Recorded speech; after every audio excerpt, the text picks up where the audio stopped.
You hear words like birdie, bogey, and handicap, and it feels like some secret language only golf nerds understand. I know golf scoring is confusing as hell, but don't worry. After the next 10 minutes, you'll be able to understand that very same language, so you can finally know what the hell is going on when you watch or play golf. Chapter 1. The basics of golf scoring. Golf scoring seems fancy, but it's actually pretty simple once you get the hang of it. See, here's the deal. Every hole in golf has a par. That's just a fancy way of saying how many strokes a really good golfer should take to get the ball in the hole. If a hole is a par 4, that means 4 strokes is the standard. Now, your score? It's literally just how many strokes you take. If you take 4 shots on a par 4, congrats! You did what the golf gods expected. Now, you need to know that not every hole is created equal. Some are short and sweet, some are long and brutal, and some are just straight up unfair, with bunkers and water hazards waiting to ruin your day. That's why we have different par ratings. A par 3 is the baby of the bunch, less than 250 yards for men, even shorter for women. It's the kind of hole where you grab an iron, take a smooth swing, and hopefully land somewhere near the pin. Par 4s are the middle ground, anywhere from 251 to 450 yards, where you usually need a solid drive and a good approach shot. And then there are par 5s, the big boys, 450 yards and up. These are the ones where you just grip it and rip it off the tee, then pray you don't end up in the rough. And then there's the rare par 6. Yes, they exist. These are the golf course's way of saying, good luck, buddy, because they can stretch over 650 yards. That's basically 3 full swings and a lot of walking before you even see the green. But distance isn't the only thing that determines a hole's par. Elevation, sharp turns, forced layups, and strategically placed hazards all mess with your game. Just because a hole looks short doesn't mean it's easy. Sometimes the course designer just wanted to watch the world burn. But let's be honest, golf is never that simple. There are even names for it. If you take 1 less than par, that's a birdie, basically a little golf victory. 2 less? That's an eagle. Super rare, but it happens. 3 less? That's an albatross, which sounds cool, but let's not pretend we're going to see one anytime soon. Now, if you take more than par, well, that's where things get rough. 1 over? That's a bogey. 2 over? Double bogey. Anything worse than that? Let's just call it character building. But why these weird names? There's a history to it. Birdie back in the early 1900s was used as a slang. It simply meant it was cool. Some guy made a great shot, called it a bird of a shot. Eagles and albatrosses? The bigger someone could flex, the bigger the birds got. And as for bogey, it started in Britain as an imaginary perfect golfer named Colonel Bogey.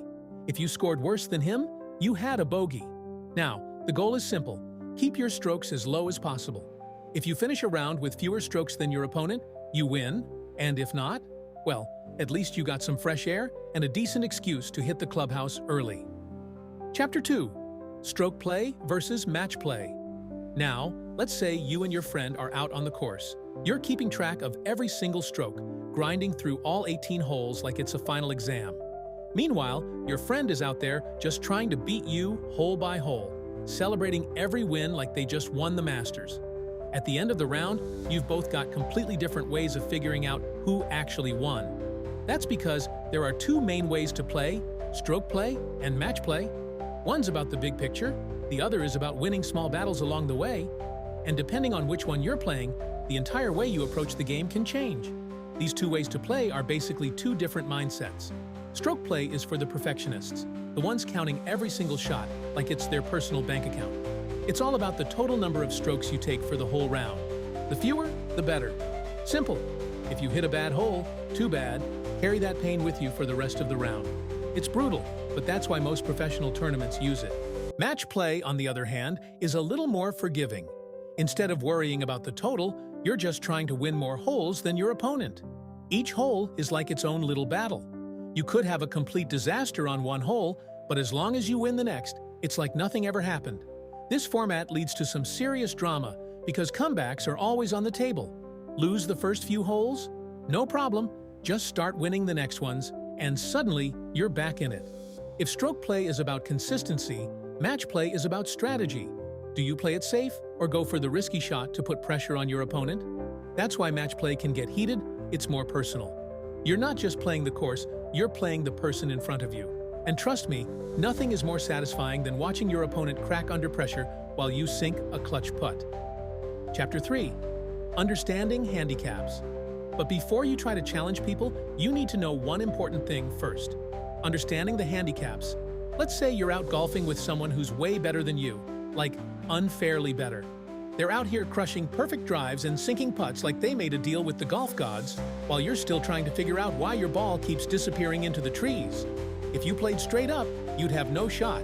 That's where handicaps come in. A handicap is basically a way to level the playing field. It's a number that represents how good you are at golf, or, to put it simply, how many extra strokes you usually need to keep up with someone who actually knows what they're doing. The lower the number, the better the golfer. Pros have handicaps close to 0, while weekend warriors usually sit somewhere between 10 and 30. Crazy part is it's got decimals. You might see someone say they're a 21.4, and no, that doesn't mean they're being weirdly specific, it's just how the system works. It takes into account your recent rounds, the difficulty of the courses you've played, and a bunch of math that most of us don't want to think about. The idea is simple. If you and your buddy have different handicaps, you can adjust the scores so that it's actually a fair match. Otherwise, every round would just be an ego boost for the better player and a slow, painful loss for the other. Chapter 4. Calculating the handicap. When can you actually get a handicap? Well, it's not something you just claim like, yeah, I'm probably around a 12. Nah, it doesn't work like that. You have to play a few rounds, at least 3 18-hole rounds to be exact, before you can get an official handicap index. The more rounds you play, the more accurate it becomes, since it's based on your best scores rather than your worst days when you're out there hacking at the ball like it insulted your family. Now, what's the best handicap? In a perfect world, you'd be at 0, also known as a scratch golfer. That means you're playing at the level of the course rating, which is basically pro level.